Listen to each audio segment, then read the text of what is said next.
welcome to Turn the Page, the official podcast of the Syosset Public Library.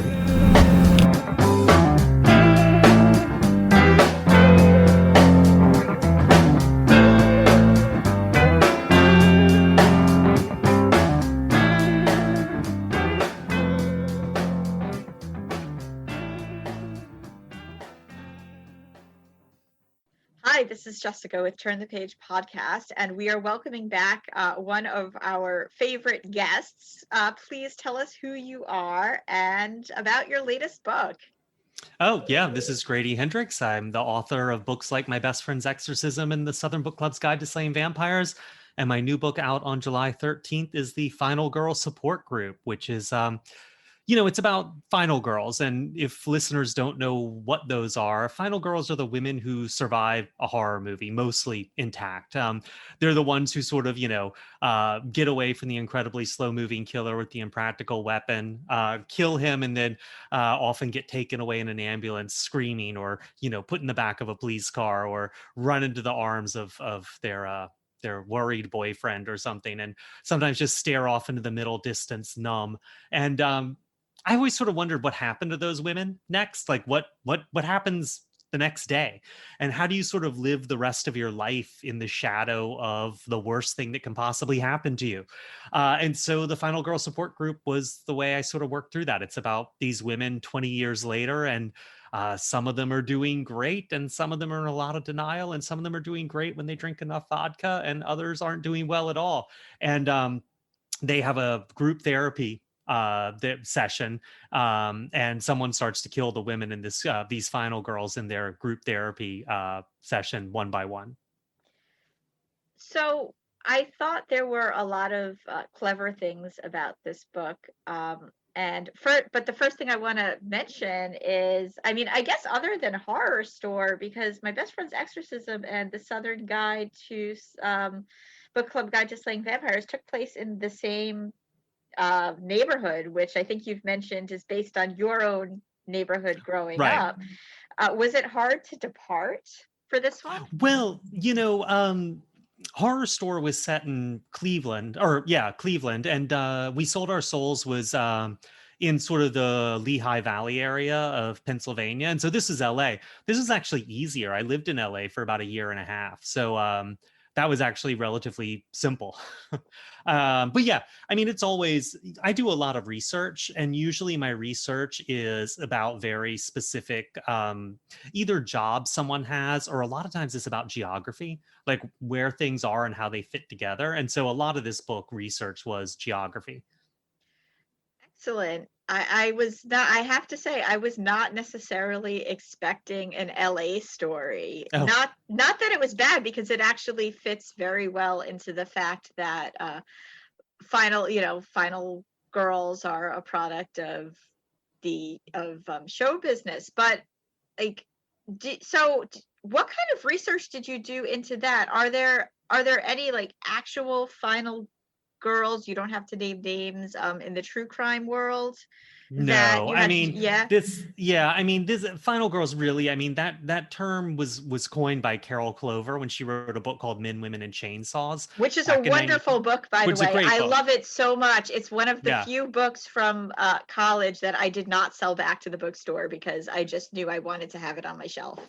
Yeah, and I think it had been used before then, but she's the first person I think who really defined it. And so, when you look at real life final girls, it would be pretty grim. It'd be survivors of school shootings, people who survived their whole family being murdered, people like Elizabeth Smart who were abducted and escaped. Yes. Like, it's really, that's somewhere I didn't want to go.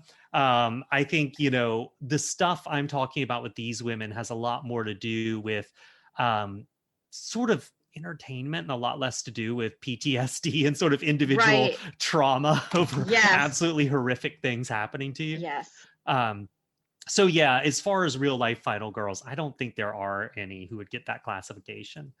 And one of the things I also really, for the book, I really wanted to talk about is that I always found really, and there's one reason I guess I'm really fascinated by final girls in movies, is I was always really interested in how there was always a sequel. They'd have these, like, you look at Friday the 13th, and Alice Hardy, who's played by Adrienne King, she escapes, she kills Mrs. Voorhees. It's traumatic, but she's okay. And then the sequel, and the first thing that happens is she's murdered. You look at Halloween H2O, which I think is Halloween 7 technically, and you look at Jamie Lee Curtis, and she has this great ending with Michael Myers and has all this closure. And then the next movie begins and she gets killed by him, right? It's incredibly cruel. And it's kind of like the one unstoppable killer these women can't defeat is the forces of market capitalism that insists there is a sequel. As long as these movies make money, they keep going.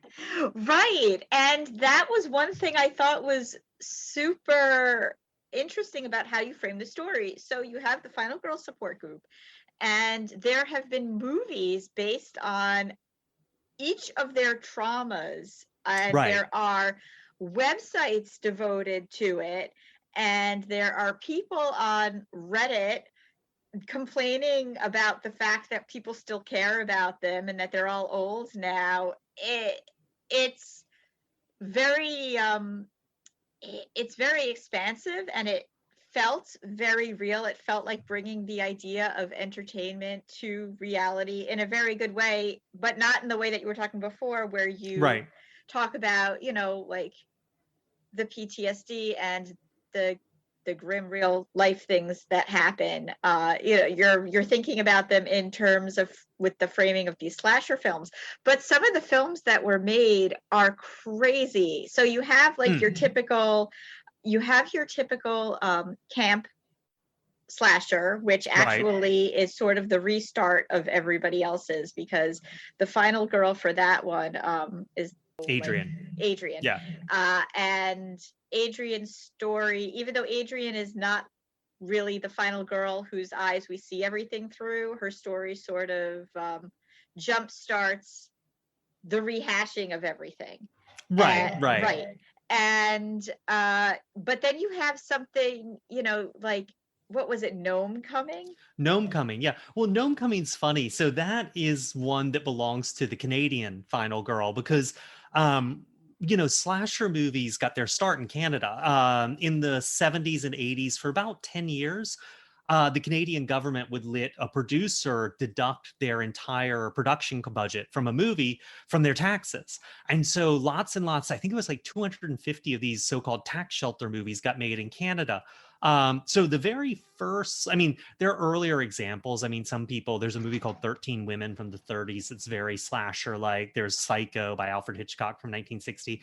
But really the first sort of proto-slasher was Black Christmas, which is a Canadian movie, which was one of these tax shelter movies. And then movies like Prom Night and My Bloody Valentine, those were tax shelter movies in Canada. So I wanted to make sure we had a tax shelter movie. So I gave that one Final Girl was Canadian.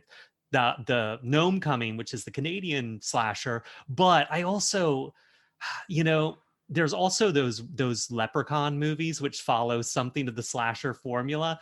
And there's a certain number of movies that have these like weird supernatural elements, like Child's Play and stuff, where it's like some kind of crazy animatronic or special effect killer. So I made it a gnome in that one. I just couldn't resist. Yeah, those movies are, I don't know, they're terrible in their way, but they're also endearing in their way. The Leprechaun films? Yeah, like all of those strange. Yeah, the Leprechaun movies, they're a lot more boring than I remember them, but they're super self-aware. They're very much linked to the Nightmare on Elm Street franchise, which is really the sort of like over the top, full of showmanship, very self-aware, very ironic franchise. All the franchises have their weird own personalities. Nightmare on Elm Street's always very extravagant and over the top. The Friday the 13th movies are always very campy, for not to make too horrible of a pun. Halloween. I just got that. I have not had enough coffee today. The Halloween franchise is so completely humorless. Like, it really is the franchise that there are no jokes. And the Leprechaun ones are the ones that are super duper, corny. You know, they're sort of the bottom of the barrel in terms of like everything's a meta joke. I just recently found out because I think I've mentioned in other interviews that I've come to horror late in life. I didn't really get into it until I was in college, although I was definitely horror curious as a child. I was just too much of a wimp to really dive into it. But I recently found out that are you familiar with Troll at all? Oh, sure. Troll 1 and 2. Troll 2 had Noah Hathaway, who was best known for Atreyu in The Neverending Story, and Yeah. he played a character named Harry Potter Jr. I read that and I was like, there's so much to unpack in just that small bit for numerous reasons. Those Troll movies, you got to watch out for Nilbog. Don't drive there. But you know, and that's sort of what you were talking about a minute ago. You know, these movies have taken on their own kind of fandom and their own sort of universe. I mean, look at Troll 2, which, you know, the documentary about it's become this big deal and it gets screened all over the place as sort of this like almost audience participation movie. For some reason, more than almost any other kind of horror movie, slashers really developed this strange fandom. And it's one of the reasons I wrote the book, because I really was like, you know, what does it mean to sort of have spent so many years of your life watching people get murdered for fun? Like, I don't know, you know, like why? Yeah, it's a very good point, and it makes me wonder because it does, and there are people who will, you know, again and again. And I went through a whole period of time where I loved just watching slasher movies. Right. And when you think about it, slasher movies are really there's sort of, as much as we think of them as sort of these funny, you know, we think of Scream and all the meta jokes in there, or, you know, Jason mowing through some camp counselors, and they become really like all this shorthand, you know, and oftentimes shorthand for what people don't like about horror. Oh, it's these women getting killed for having sex and all this. When we think about it, though, slasher movies are the most realistic horror movie out there. I mean, okay, yes, by the end, Jason is a zombie. You know, Michael Myers is a druid curse is somewhere in there. And of course, with Freddy, like everybody, you know, every school worker sells their soul to a nightmare demon after getting attacked by parents for doing horrific things. So but when you get down to basics, they are movies about a man with a weapon walking methodically through a place that's supposed to be safe, like a school or a summer camp or a dormitory, and killing everyone they see. And that's the reality we live with on a daily basis these days. I mean, kids grow up doing active shooter drills, and you know, from first grade on, I think. And so you really wonder, like, what does it mean that we watch these movies and make these movies and love these movies, you know? And that was really what I was trying to figure out for myself, writing this book, you know, like just what was I doing? Like spending so much of my life watching people get murdered for entertainment. Like, as far as the idea, because, you know, you were talking about, you know, how did you decide to have like this whole support group? How did you decide to bring that together? Oh, it was just, I was talking to a friend of mine who's a big horror movie buff, and we were just joking about how there should be a support group for Final Girls. And the next morning I woke up sober and was like, that's still a really good idea. So the Final Girls in the group, there's Lynette, the narrator, the narrator, and we mentioned Adrian, who she's Black in real life, but in the films she's not depicted as Black. Right. And then there's a slew of others who have their own personalities and their own traumas and how they deal with it. Like there's the perfect Southern wife. Oh, yep, Marilyn. Yes, and then there's Julia Prescott. Kudos for that name. Wait, was it Julia Campbell or Julia Prescott? Now I'm trying to remember. Julia Campbell. It was Julia Campbell, right? Yeah. Okay, Julia Campbell, right? Yeah, but she's, Nev Campbell, who plays Sydney Prescott in Scream, also Yes, played Julia Salinger in Party of Five, which is a right. TV show I was obsessed with in university. Oh. So, like, every name in this book, if you're a horror movie fan, you'll recognize it. I really, just because slashers get so self-referential and the fandom is so strong, I wanted to have lots of Easter eggs for people to find in here who are really into this stuff. But I mean, you don't need to know them to enjoy the book. But yeah, I tried to pay a little tribute. I mean, Adrian is, named after Adrian King, who sort of, to a lot of extent, many intents and purposes. The first final girl, she's the final girl in Friday the 13th Part 1. And Adrian's, I know Adrian. She's pretty chuffed about having a character named after her. But Marilyn Burns played Sally Hardesty in the Texas Chainsaw Massacre. Right. Julia is very, very, I mean, her sort of horror movie thing is very meta. It's very self-referential.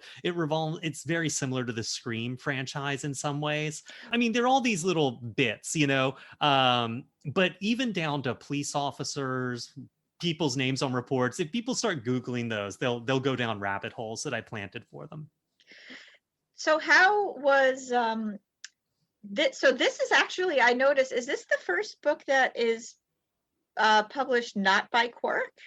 Yeah. It's with Berkeley. With Berkeley. Was the process very different? Yeah, well, Quirk isn't an imprint of Penguin Random House, but Penguin Random House handles their distribution. Okay. So yeah, but Berkeley is an imprint of Penguin Random House. It was interesting. The thing about it that's weird with this book is usually it takes me a couple of, I would say 10 months to write a book, sometimes a little longer, sometimes a little shorter. This book, I looked at the first draft recently and it was January 9th of 2014. And originally I'd written this book because I wanted it to be the book after my best friend's Exorcism. And I wound up writing Paperbacks from Hell instead. And when I gave it to my editor at Quirk, literally, I think that week, the announcement, it hit trades that Riley Sager's Final Girls book was coming out. And he just was not interested in this, which I get. And so I rewrote this over the years and rewrote this and went back to him a few years later, and he was still like not interested. And I just kept working at this book. And eventually my manager, who does a lot of my, I do a fair amount of screenwriting work, he read it. And he was wondering if I had anything that was unpublished, and he read it and really liked it. And so I rewrote it a few times and then went out with it again just in 2018. And that's when my contract, at that point, I had written all the books on my contract for Quirk. Southern Book Club's Guide to Slaying Vampires was the last one. And so Berkeley went for this. So this book, I mean, it's not so much a Berkeley Quirk thing. This book just had a very different path. Yeah. And I feel like I'm glad it did. I mean, there were a lot of frustrations along the way. It wound up being the book it needed to be, and it wasn't there yet when I was trying to sell it before. So, as frustrating as it can be, sometimes this stuff happens for a reason. I thought it was wonderful. I really enjoyed reading it. I mean, I've loved all of your books that I've read. I am very excited that My Best Friend's Exorcism is being adapted. Is it into a TV series or a film? No, a film. They're actually shooting it right now. Oh, excellent. So that's one I'm very excited about, because I think that was one of my favorites. Thanks. But this one was very different. And that's not a knock on former books, but as you have said, it took a different path. And I think after living through this pandemic that we've been living through, and I think you say this in your afterward, it's almost like we all kind of need that release of knowing we survived. Right. Well, yeah, I mean, the book is really, a lot of these movies, the format is a chase. And I really wanted this book to have that same feeling that it's from A to B. And at the end, you make it out of the woods, the sun's coming up, and you have that feeling of, oh my God, I survived. And that sort of like adrenalized euphoria. Yeah, I certainly felt it. And one of the things that I definitely loved about it, and this is all just avoiding spoilers, is that, you mentioned you want to know what happens to those final girls after they survive. And we know that in this world of the book that you've written, they all had some sort of marketability, their trauma, be it, like your standard summer camp slasher film, or be it Gnome Coming. But I think that one thing that you did very well is sort of say, well, yeah, they're all kind of screwed up in their way.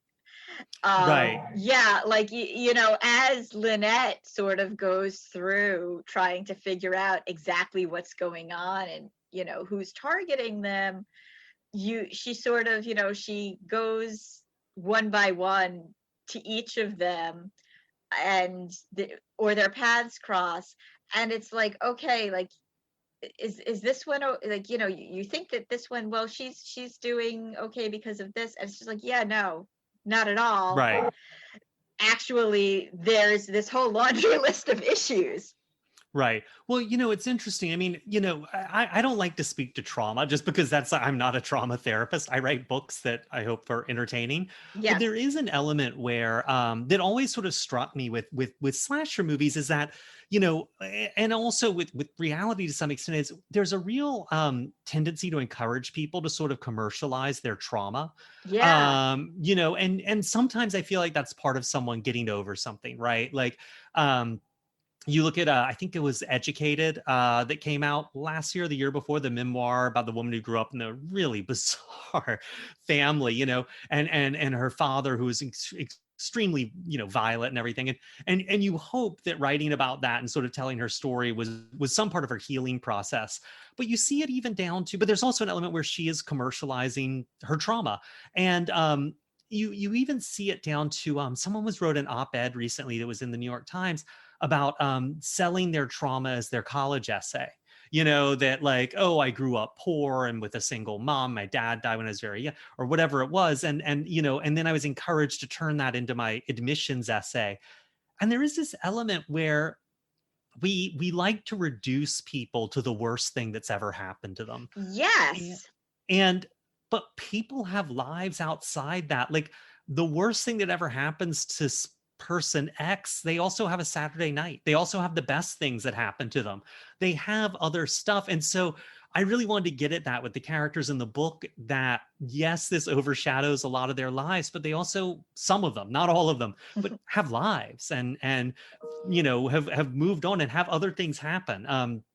Sometimes people ask me, oh, you write comedy horror. And I don't really think I do. I think I write reality. Like, the worst thing that ever happens to you often happens right after the best thing. Like, the most embarrassing moment of your life is also sitting right next to the funniest moment of your life, sitting next to the most tragic moment of your life. I mean, the phone call you get telling you that your mom has died might come right after you just stubbed the hell out of your toe and knocked everything off the dinner table. Like, it's just, we don't pick our moments. They don't come with theme music and a soundtrack and a fade in from a sunset.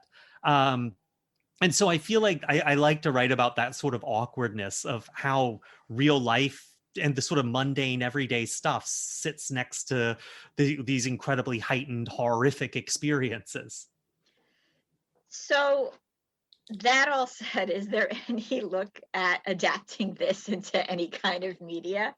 Yeah. This was actually Annapurna was going to do it as a TV series, and then they couldn't quite crack it and tried hard, and the option expired. So we're shopping it right now. So yeah, definitely, it looks like it's going to be adapted into a film or a TV series. This is a question I've been asking a lot of authors. And by the way, I want to give a shout out to Becky Spratford for Summer Scares, because she does so much work in getting horror into libraries, and Yeah.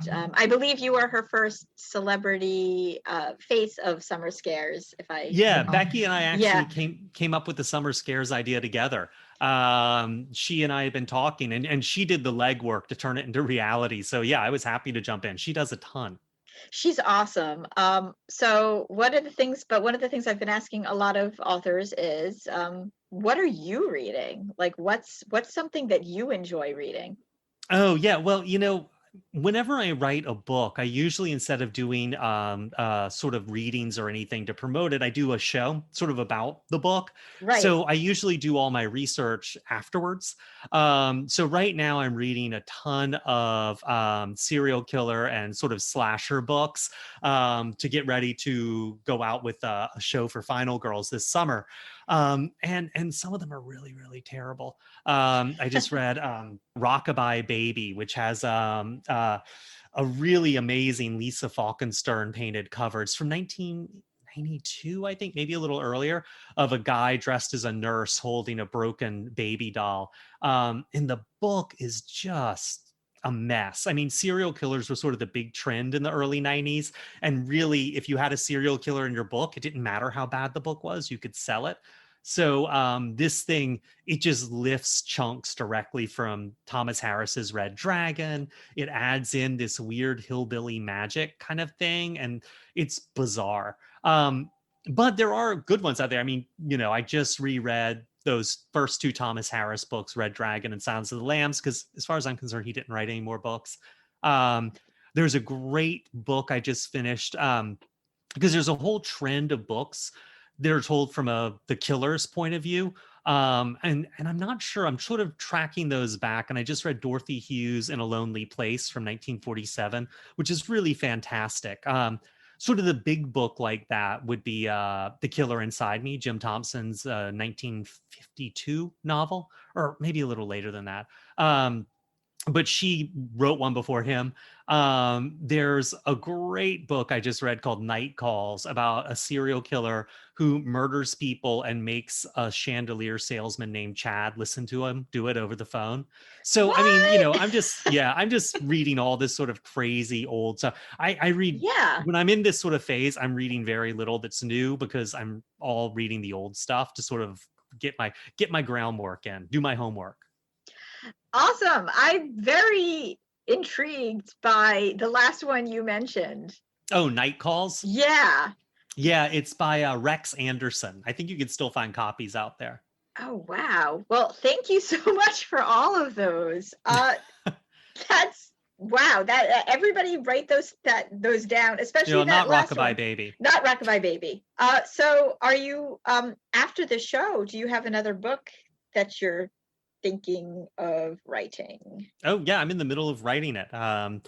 I've got a nonfiction book that I've wrapped up, just got off to the printer, that's coming out later this year, about martial arts movies coming to America. So it's a big coffee table, art heavy book. And then I've got a novel coming out in 2022, summer or fall, that I'm working on now. So I'm in the middle of writing that right now. Well, hopefully we'll be talking to you about that, because we love talking to Absolutely. you. It seems inevitable. It does, doesn't it? Well, and hopefully by that time we will all be out of some sort of, we'll be not in the sequel of COVID. We'll be, We'll looking be at it done in the with it. back. The franchise will be over. The franchise will be over, and nobody will ever want to reboot it, because that's not something that we have control over. But still, I want to thank you so much for chatting with us. The Of course. Final Girl support group is really great. This was Jessica with Syosset Libraries Turn the Page podcast. We welcome back one of our favorite guests. Thanks for having me. It was it was great to do this. As usual, it was a blast.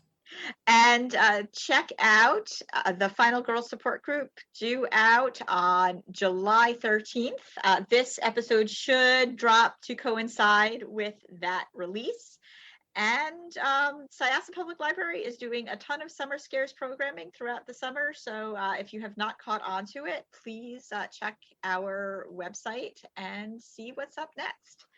And also, just to jump in, if anyone wants to hear more about Final Girl Support Group or see the show once it's done, it's going to be virtual because a lot of bookstores aren't doing in person. My website is gradyhendrix.com, and that has a whole events page that will be up with everything I'm doing and how to get personalized books signed and all that stuff. Awesome. Good to know. I'm going to be checking that out for sure. And we are going to close this chapter of Turn the Page. It's time to close this chapter of Turn the Page. Join us for the next episode.